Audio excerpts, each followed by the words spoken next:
Boa noite. Vamos pegar as nossas Bíblias e abri-las em 2 Coríntios capítulo 10, versículos 1 a 6. Deu para ver que o título da mensagem de Guerra Fria combina com o dia, né? Hoje está frio.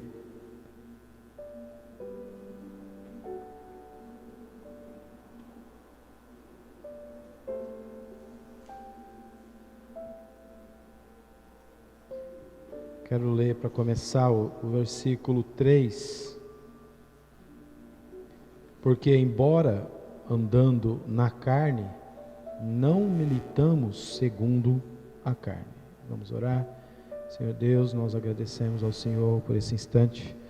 Podemos estar aqui dispostos a ver o que a Tua palavra tem a nos dizer.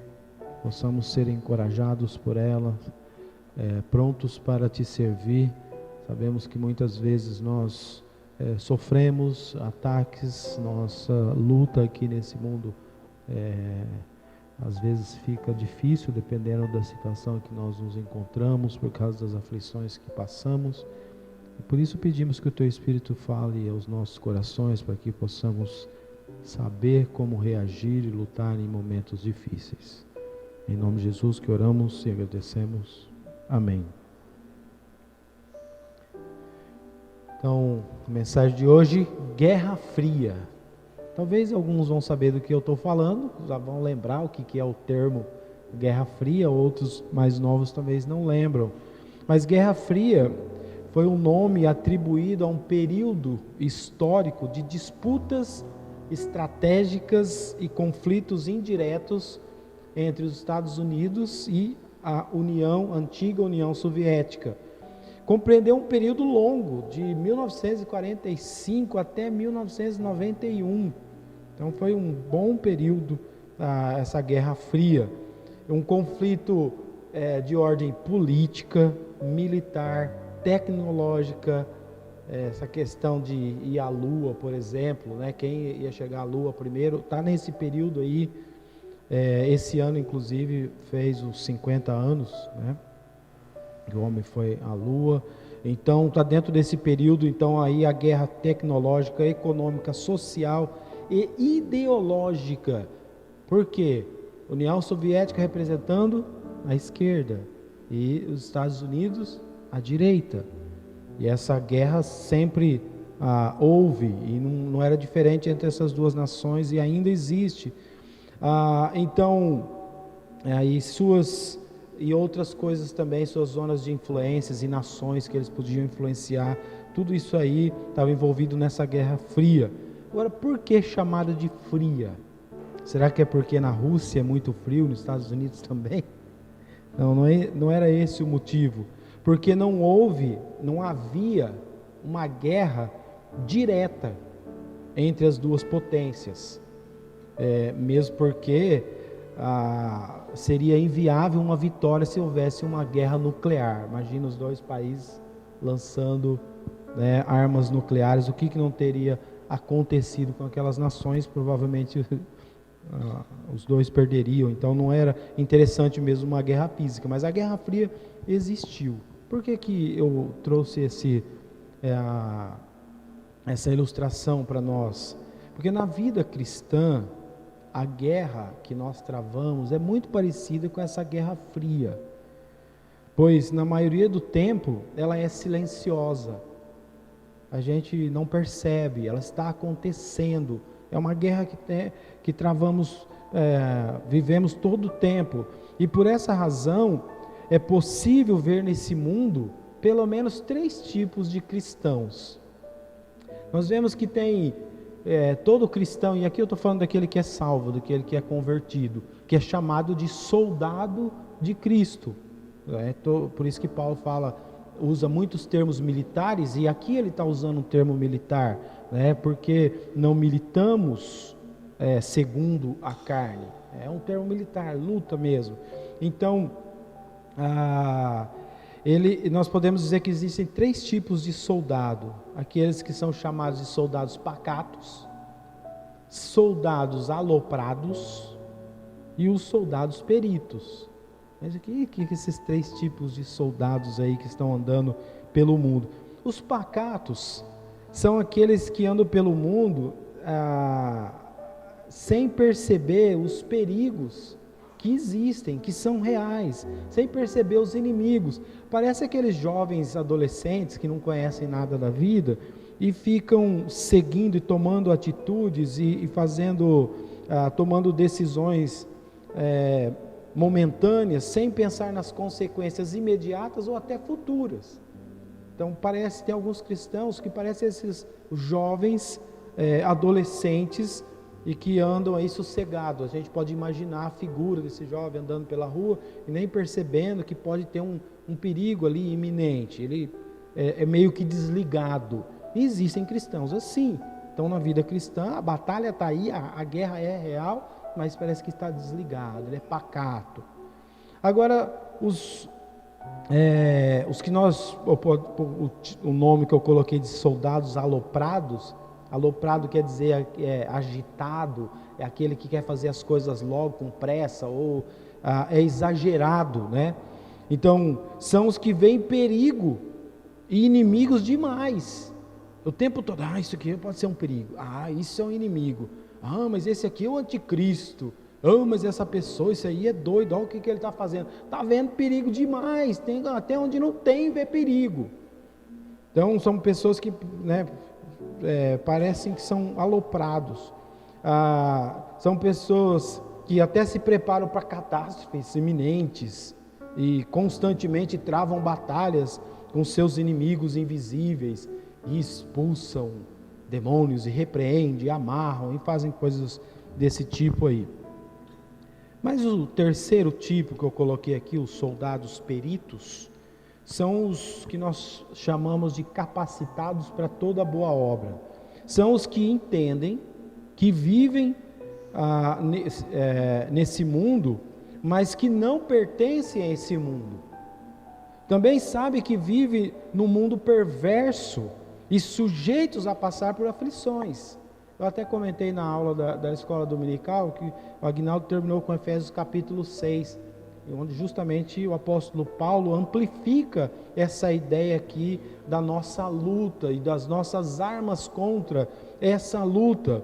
E ele fala lá no texto do mundo perverso em que nós vivemos. Esses soldados peritos reconhecem que vivem num mundo perverso e que pode passar por aflições a qualquer instante. Então sabe que existem aflições causadas pelos inimigos espirituais. Jó que o diga, ele sofreu aflições causadas pelo próprio Satanás. Ele passou por muitas aflições físicas por causa de Satanás. Mas também esses soldados são treinados suficientemente para reconhecerem outros tipos de aflições que são invisíveis, que são as causas que são causadas muitas vezes pela própria mente. Eles entendem que a própria mente pode causar algumas aflições que vão acarretar às vezes até problemas físicos. E mesmo que são problemas oriundos da mente, não são menos reais do que uma doença física ou um ataque do próprio inimigo. E além de inimigos invisíveis, o mundo está cheio de pessoas que são pecaminosas, pessoas que causam também muitas aflições no nosso dia a dia. Portanto, sendo um cristão centrado, um cristão capacitado, ou podemos até dizer um perito em cristianismo, porque é o que nós devemos ser como soldados de Cristo, peritos em cristianismo, porque quem é perito em cristianismo, ele vai saber se defender em todos os campos, inclusive no campo da ciência, em qualquer área, porque alguns querem falar, ciência é uma coisa, isso aí é os capacitados, os estudiosos, cientistas, e religião é outra coisa. Não, a ciência existe justamente por causa do cristianismo. E aqueles que são peritos em cristianismo vão saber se defender quando ouvirem coisas que são erradas. E nós temos que ser peritos no verdadeiro cristianismo. Então, mesmo esses que são peritos em cristianismo, não estão imunes aos percalços do mundo. Vivemos em guerra. Pode ser fria e invisível, mas ela é muito real. Por essa razão, nós precisamos viver conscientes da realidade em que vivemos dia a dia. Não podemos ser como aqueles pacatos, andando por aí como se nada pudesse acontecer. Também não precisamos viver como aqueles aloprados que tudo tem perigo, todas as coisas vão acontecer e as pessoas ficam apavoradas por causa disso. Simplesmente centrados, capacitados, confiantes no Senhor, atentos e vigilantes como bons soldados. Então essa passagem de hoje à noite, ela mostra como cristãos peritos em cristianismo vivem nesse mundo tenebroso. A primeira coisa, nós encontramos aí nos primeiros versículos desse capítulo, versículos 1 e 2,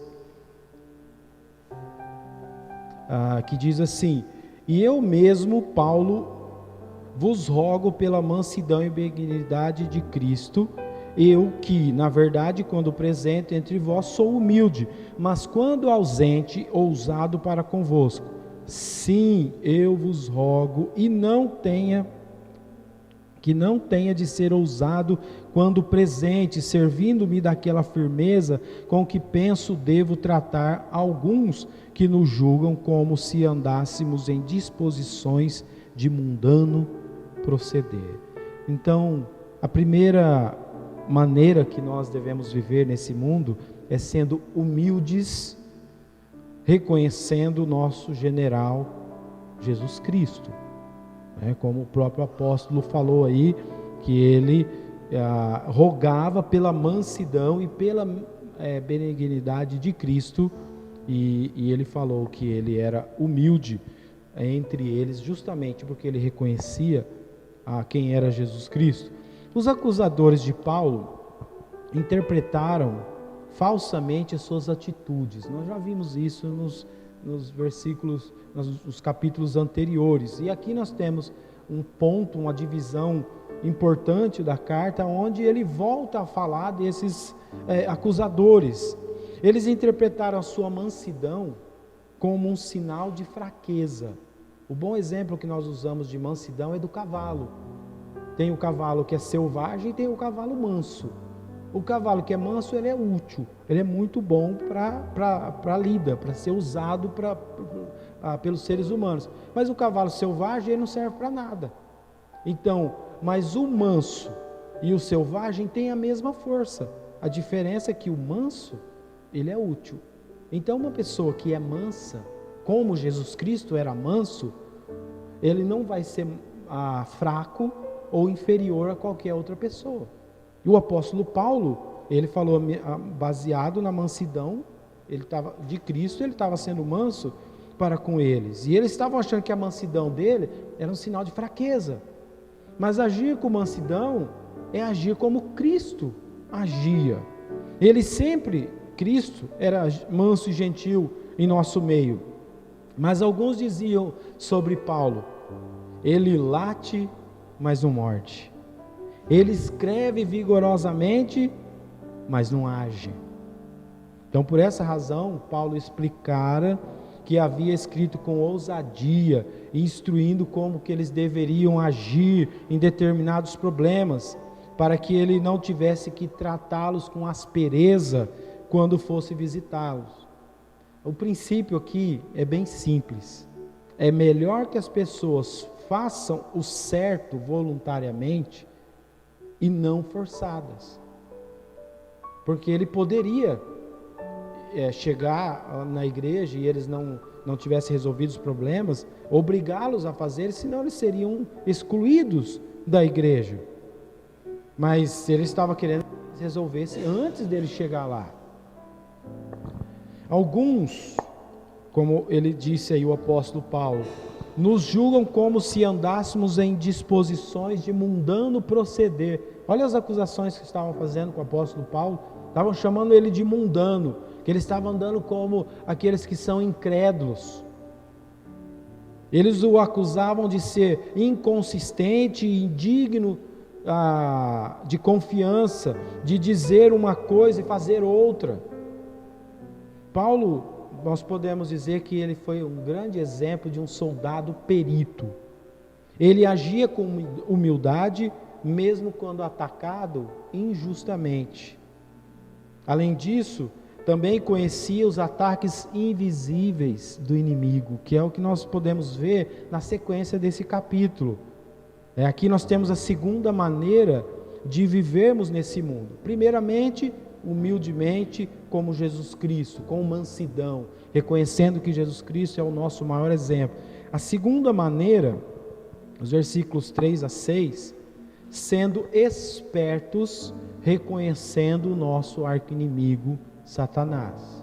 Ele está aí como um leão, pronto para nos devorar, e nós temos que ser espertos, atentos, para não cairmos nas ciladas dele.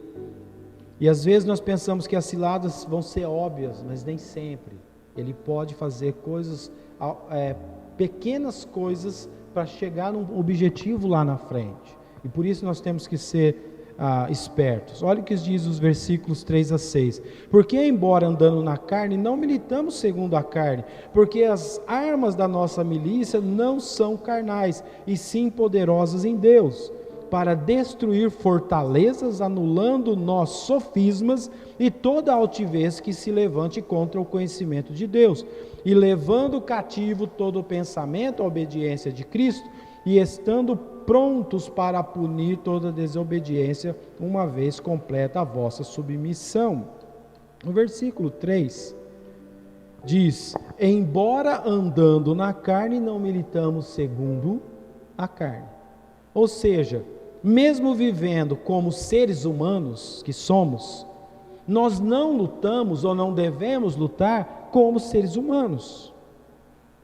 Nós andamos na carne num corpo físico, que é assim que o nosso ser habita nesse mundo. Uma vez que não estivermos mais nesse corpo físico, nós não vamos estar nesse mundo.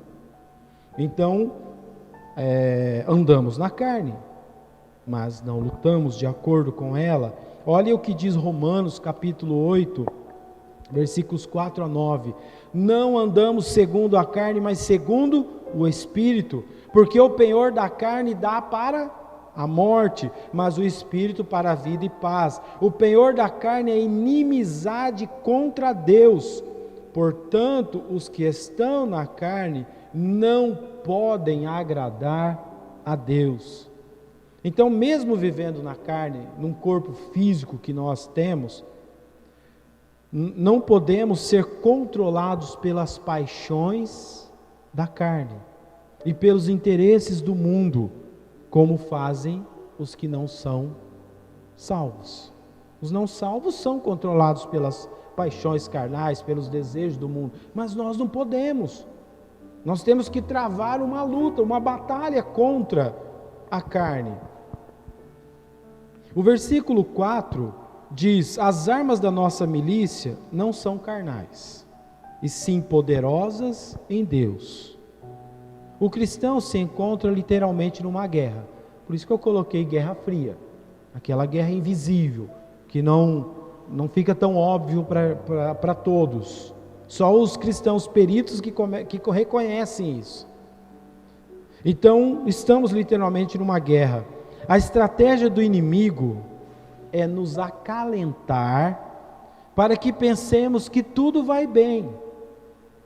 Inclusive é preocupante quando as coisas estão muito calmas, muito tranquilas, porque se as coisas estiverem muito tranquilas, muito calmas, é justamente a estratégia do inimigo, para que nós fiquemos sossegados, tranquilos, não usamos as nossas armas, nós não vamos afiar as nossas armas e nos prepararmos para uma luta na hora que precisar de entrar numa batalha. A guerra está lá, mas nem sempre nós estamos em batalha. Nem sempre que os países que estão em guerra estão em batalhas, mas estão preparados. De vez em quando precisam ir para a luta. E quando está tudo calmo, o inimigo procura nos acalentar para que pensemos que tudo está bem, que não há nenhuma luta a ser vencida, Que isso? Onde já se viu? Que guerra é essa? Não tem guerra nenhuma, não tem batalha nenhuma, lutar o quê? E ficamos tranquilos, mas de repente vem os ataques.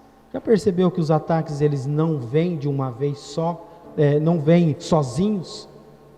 Vêm os ataques de todos os tipos, vêm emocionais, vêm financeiros, vêm ataques com outras pessoas, vêm ataques dentro da igreja. Você nem imagina de onde pode surgir, mas parece que vem ataques de cima, por baixo, para tudo quanto é lado. Você está ali calmo, tranquilo, parece que está tudo indo bem, e de repente todo mundo começa a contra-atacar. Você fala, não poderia ser devagar? Não, é estratégia. Você fica tranquilinho, fica calminho, e a hora que você está lá que nem um bobo olhando para cima, para baixo, vem ataque de tudo quanto é lado. Então, é estratégia isso, para você pensar que não tem batalha a ser vencida, luta a ser vencida. Então, a luta do cristão não é segundo a carne. Porém, nós não podemos lutar contra Satanás, e é claro, seus muitos companheiros, com espadas e lanças. Não tem como fazer isso, eles são espirituais, eles são poderosos. Nós temos que combater também com armas espirituais. Agora, essas armas espirituais, elas são muito poderosas ao ponto de destruir fortalezas. Aí eu pergunto, o que é uma fortaleza? É uma fortificação que é usada como meio para proteção contra o inimigo. Então era muito comum criar essas fortalezas nas cidades antigas, onde eles pudessem se refugiar quando tivesse um ataque, principalmente aqueles que não poderiam ir para a batalha, mulheres, crianças e outros, então iriam para uma fortaleza, e os soldados iriam para a guerra. Então a fortaleza era para refúgio, então é uma fortificação, justamente para não serem atacados. E existem duas fortalezas que são controladas pelas forças do inferno, e que é a parte que nos interessa. A fortaleza espiritual e a fortaleza ideológica. Essas fortalezas são criadas aos poucos pelas forças infernais, e elas se tornam fortalezas em nossas vidas, para não fazermos aquilo que deveríamos fazer. Parece estranho achar, uma fortaleza é para proteger, mas no caso dessas fortalezas, as pessoas ficam protegidas dentro de uma coisa que está atrapalhando a vida dela. É uma fortaleza justamente para não fazer o que é certo. E o inimigo cria essas fortalezas, na área espiritual e na área ideológica. Então, o que seria uma fortaleza? Depois eu vou falar da fortaleza ideológica, mas o que seria uma fortaleza espiritual? É alguma coisa que domina a mente. Qualquer coisa que domina a mente da pessoa. Nós temos visto que, ultimamente, muitas pessoas têm suas mentes dominadas. Elas não conseguem fazer algumas coisas ou não reagem contra algumas coisas, porque a mente está dominada. E a mente controla tudo. Alguém disse, a mente é o órgão de controle geral do ser humano. Quem a controlar, controlará também o seu corpo. E não é verdade? Se o inimigo controla a nossa mente, ele cria uma barreira espiritual controlando a mente, ele controla o corpo. E o corpo não vai, por exemplo, para a igreja, o corpo não vai fazer uma determinada coisa, porque a mente está controlada dentro daquela fortaleza. Então, essa é uma estratégia muito boa, controlar a mente. E nossas armas são de altíssimo poder destrutivo, pois elas são poderosas para destruir essas fortalezas que o inimigo constrói com o passar do tempo. O que muitos não percebem é que Satanás procura de todas as formas implantar fortalezas em nossas mentes. É isso que ele está fazendo, tranquilamente, não com muita pressa, aos poucos, colocando tijolinhos na fortaleza. E o tempo vai passando. Então, quando por alguma razão ficamos abatidos e fracos, pode ser por problema emocional, pode ser por problema físico, qualquer tipo de problema financeiro, ficamos fracos, ficamos abatidos. Alguma coisa acontece que ficamos de fato abatidos. E aí é um motivo que ele vai usar para começar a fortaleza dele.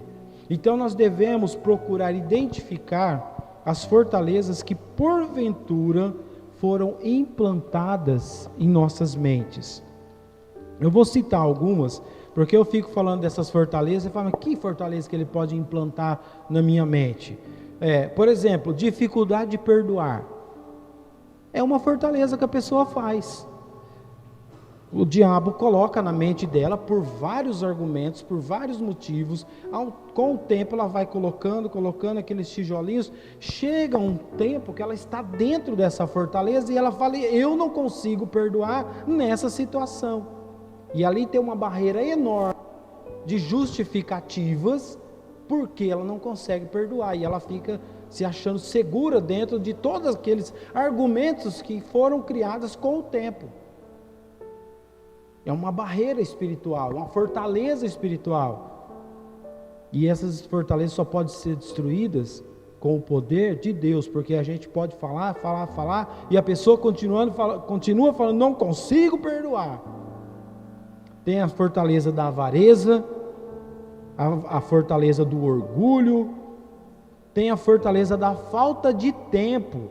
Essa da falta de tempo, as pessoas, elas argumentam, falam, mas eu não tenho tempo mesmo, olha o meu horário, eu levanto cedo, vou trabalhar o dia inteiro, eu faço isso, eu faço aquilo, e ela coloca tantos tijolinhos com relação ao tempo, ela fala, eu não tenho tempo para ler a Bíblia, não tenho tempo para estudar, eu não tenho tempo para ir à igreja, não tenho tempo para ir de quarta-feira na igreja, não tenho tempo, eu trabalho demais.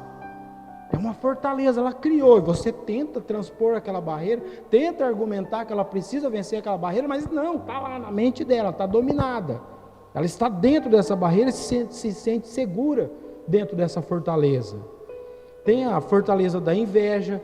A mais estranha de todas essas fortalezas é a da insegurança ou do medo.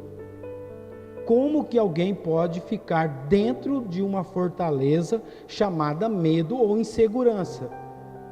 Mas é uma das mais comuns, por isso que as pessoas têm depressão, porque elas ficam dentro dessa barreira da insegurança.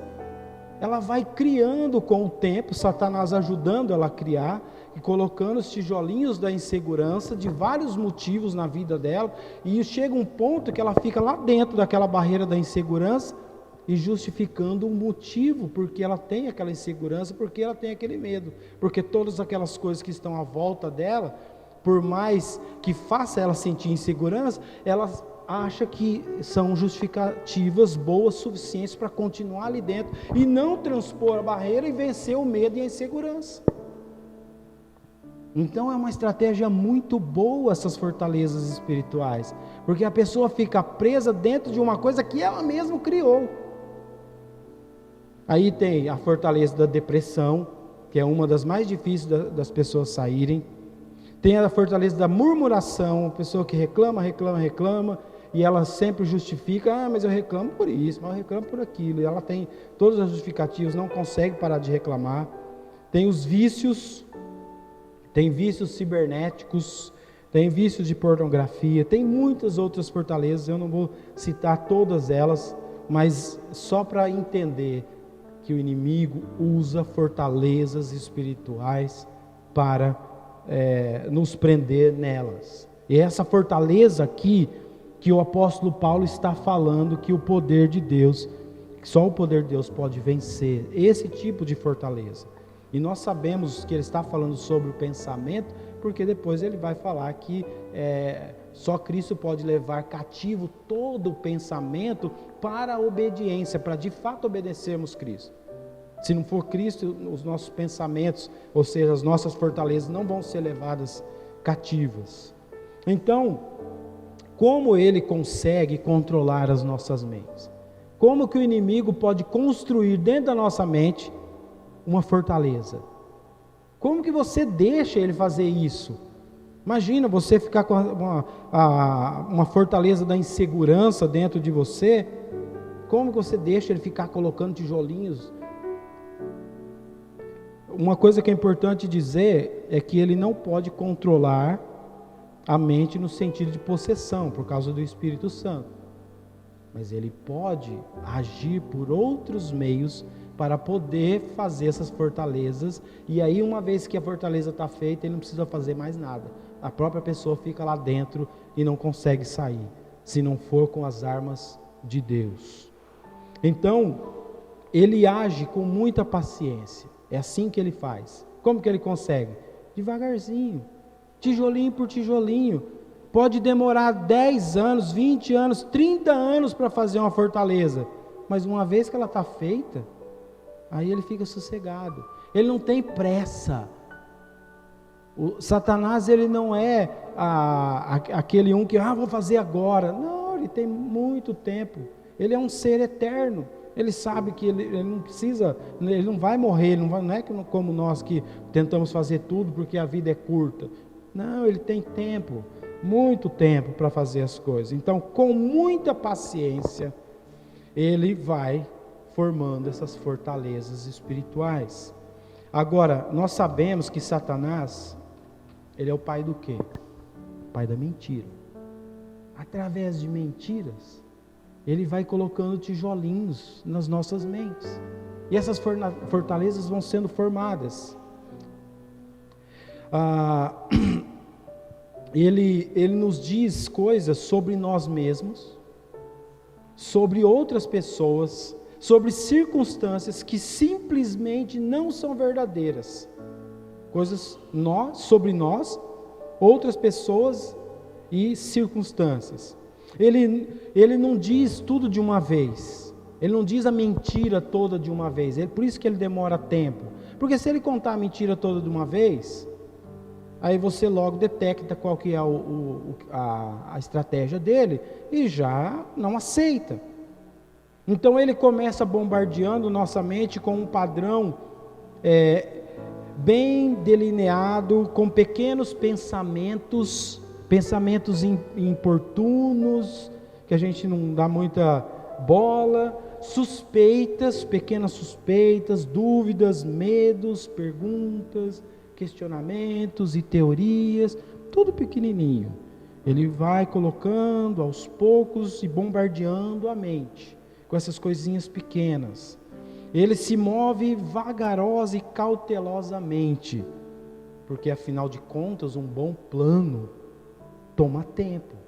Ele não pode fazer uma fortaleza espiritual rápido, tem que ser bem, porque uma vez que a pessoa quiser argumentar com aquela fortaleza, ou alguém tentar ajudar aquela pessoa, que ele está dentro de uma fortaleza que o Satanás criou, ele está tão confiante que aquilo ali é realmente algo bom e forte, que a pessoa não vai conseguir tirar ele lá de dentro tão facilmente. Então é um bom plano.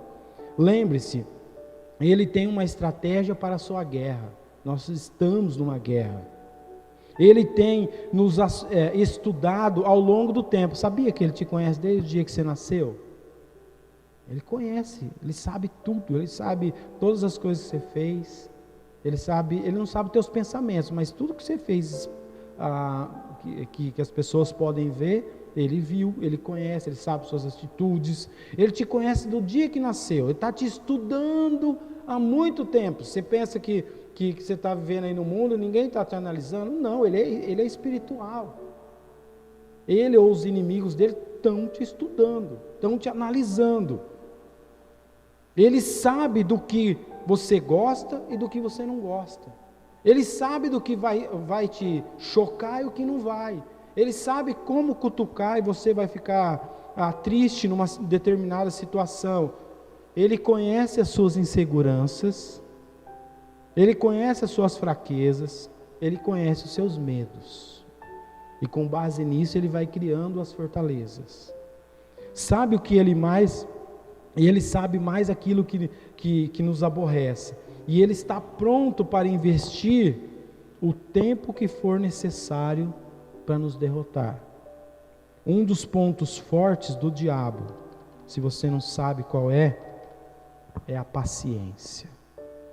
É bem devagarzinho que ele vai formando a fortaleza. E chega um dia que você está com ela formada, e aí só com armas espirituais para destruir as fortalezas. As fortalezas, elas devem ser derrubadas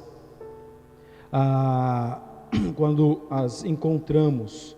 E elas devem ser derrubadas, e quando elas nos atacam a nossa vontade, atacam o nosso intelecto, nós percebemos que alguma coisa está fazendo com que nós não estamos servindo a Deus como deveríamos fazer. Então é aí que nós devemos detectar e usar as armas espirituais para destruí-las.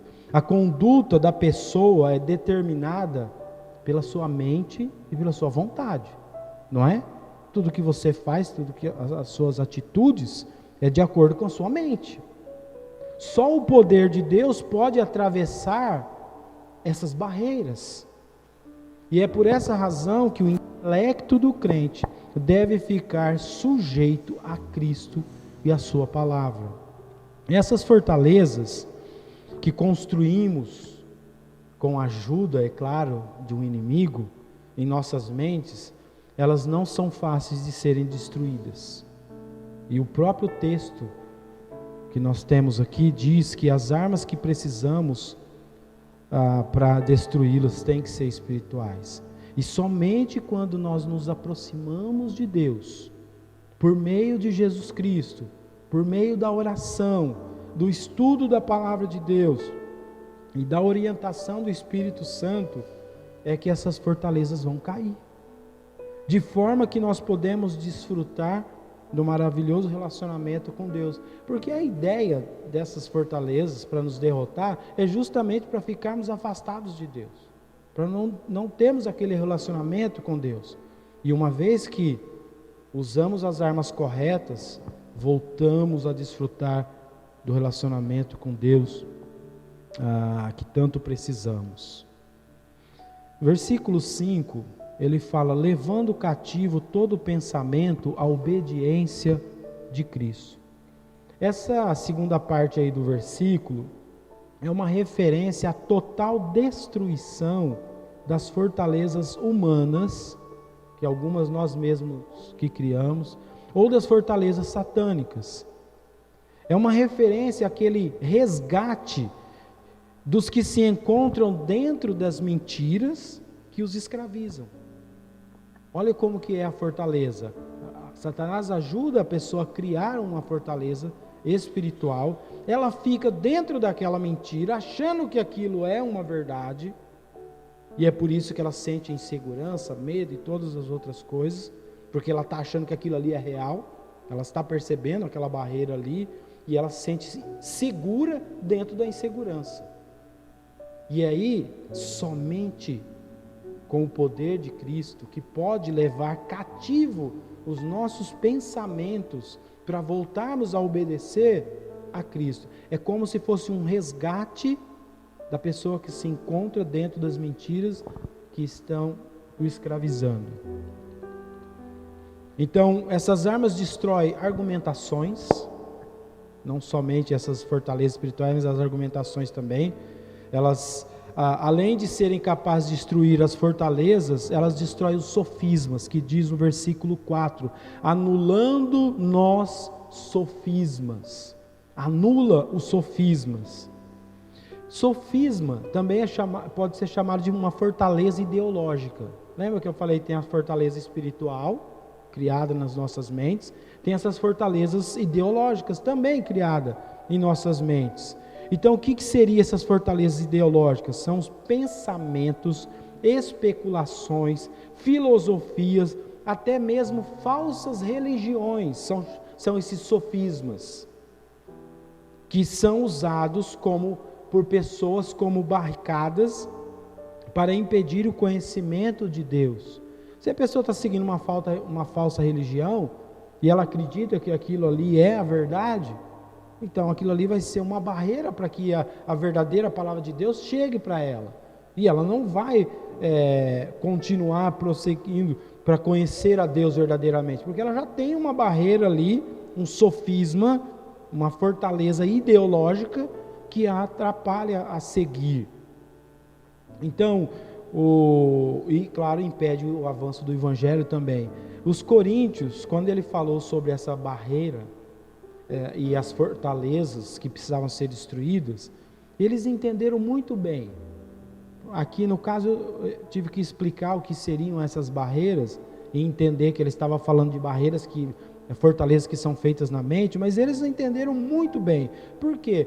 Porque as cidades antigas tinham, as principais tinham, e Corinto tinha também uma fortaleza, para que fossem atacados eles pudessem refugiar dentro dessa fortaleza. Então eles entendiam muito bem o que era uma fortaleza e que o inimigo ia procurar destruir aquela fortaleza também. Então, quais são essas armas que Deus nos fornece? Já que o único jeito de vencer e destruir essas fortalezas são com armas espirituais, quais são?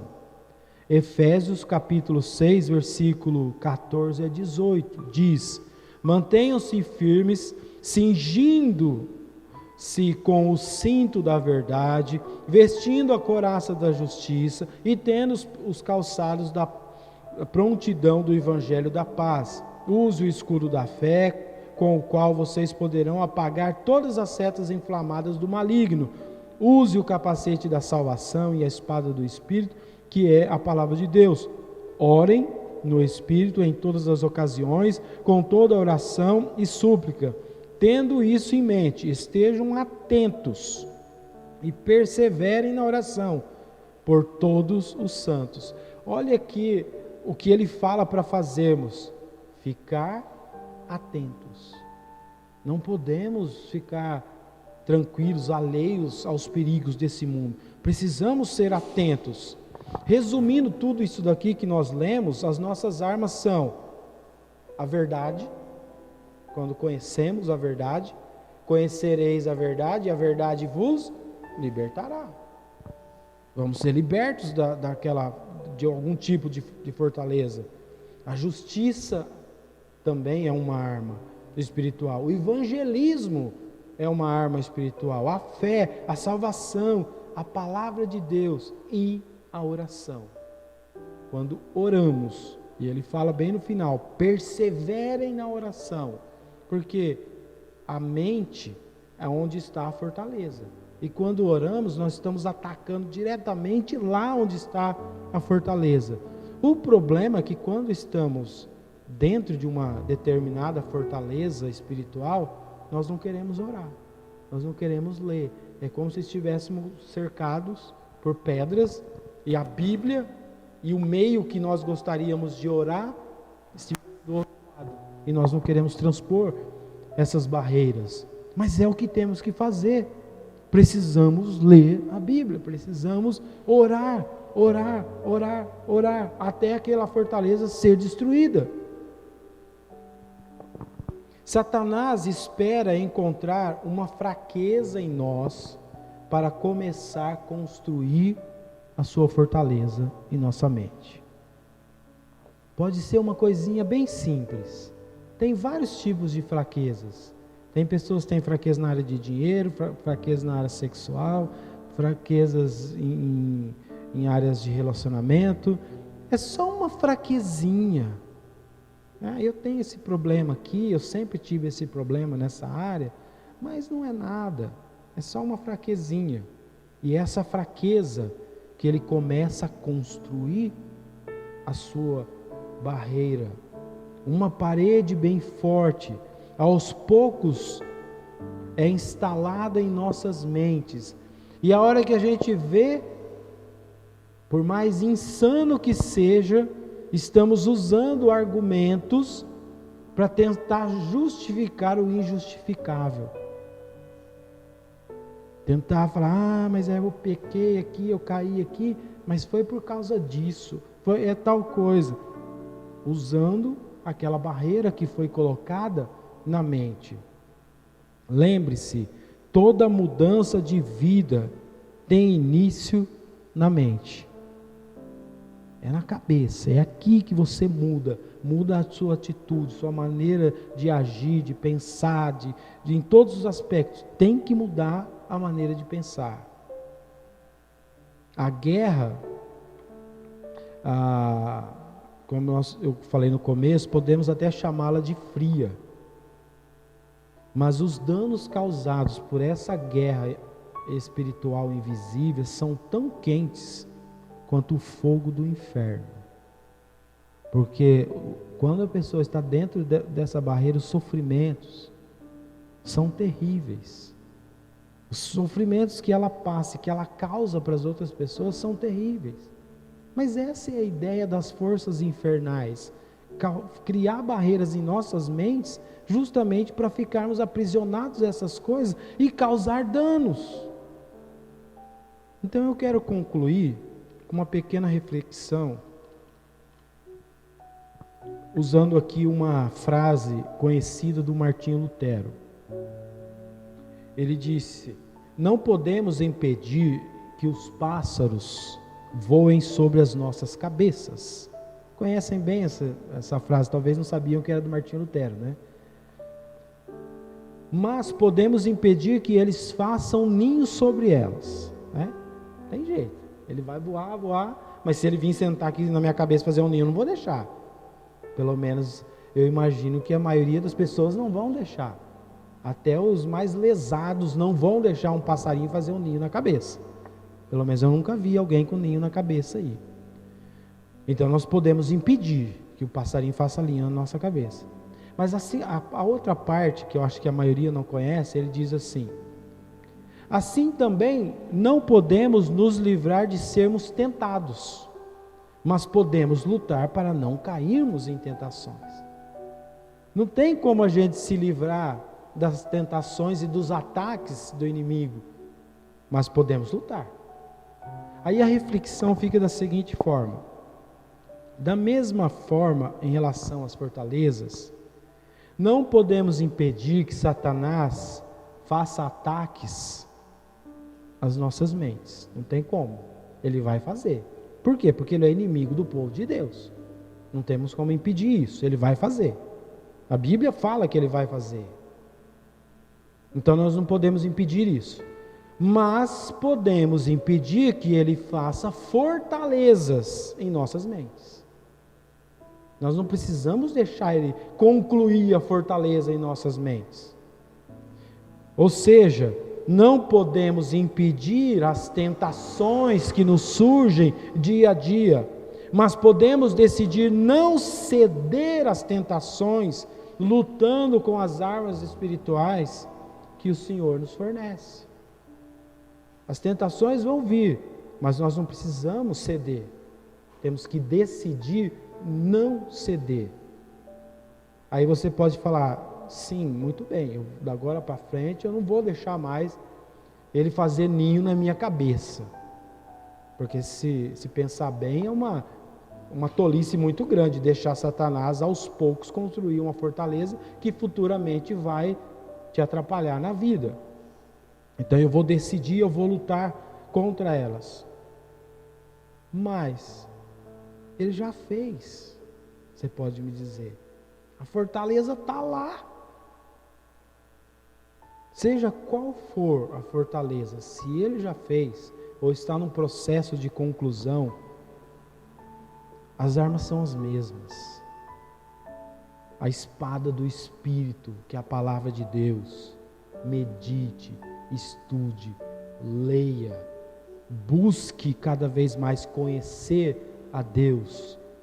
Quanto mais conhecemos a Deus, mais vamos identificar essas ciladas do inimigo e as suas fortalezas.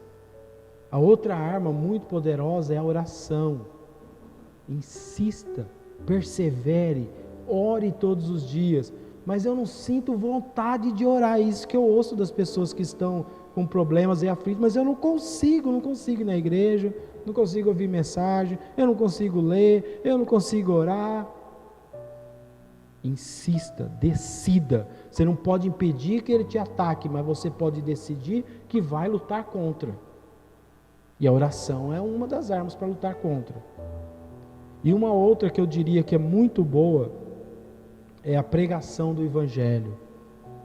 Se você compartilhar o Evangelho com as pessoas, você vai sentir um alívio muito grande quando você vai estar fazendo, porque você vai perceber que está fazendo a coisa certa, porque o inimigo, ele coloca barreiras nas nossas mentes para impedir o avanço da palavra de Deus, para impedir o avanço do evangelho. E quando nós saímos para evangelizar, falamos de Cristo para outras pessoas, o que nós estamos fazendo? Quebrando as barreiras. Estamos falando para o inimigo: não, você não vai me vencer não. Você quer que eu fique parado, mas eu não vou ficar. E você sai para pregar o evangelho. Pelo menos essas 3 coisas, a palavra, a oração e obedecer à ordem do Senhor Jesus Cristo, que é ir de pregar o evangelho a todas as criaturas, vão te ajudar a quebrar a maior parte das barreiras. É claro que tem algumas que são muito fortes e estão talvez instaladas em sua mente por anos, vai precisar de mais armas espirituais. Mas nenhuma dessas fortalezas são fortes o suficiente para resistir às armas que Deus nos fornece. É isso que precisamos lembrar e utilizá-la todos os dias em nossas vidas. Vamos orar? Senhor Deus, agradecemos ao Senhor que a Tua palavra é clara com relação aos ataques do inimigo. Sabemos que estamos numa guerra espiritual, sabemos que vamos sofrer ataques constantemente, mas com a ajuda do Senhor e das armas que o Senhor tem nos suprido, nós decidimos não nos entregarmos, lutarmos contra essas fortalezas que o inimigo coloca em nossas mentes. Sabemos que muitos já lutaram e venceram. O apóstolo Paulo foi um desses cristãos peritos em cristianismo e que combatiam o bom combate. Que nós também possamos combater o bom combate e nos tornarmos soldados, peritos em cristianismo, para vencermos as nossas próprias lutas e ajudarmos aqueles outros que estão passando também por aflições a vencerem as suas lutas. Pedimos essas coisas e oramos e agradecemos em nome de Jesus. Amém.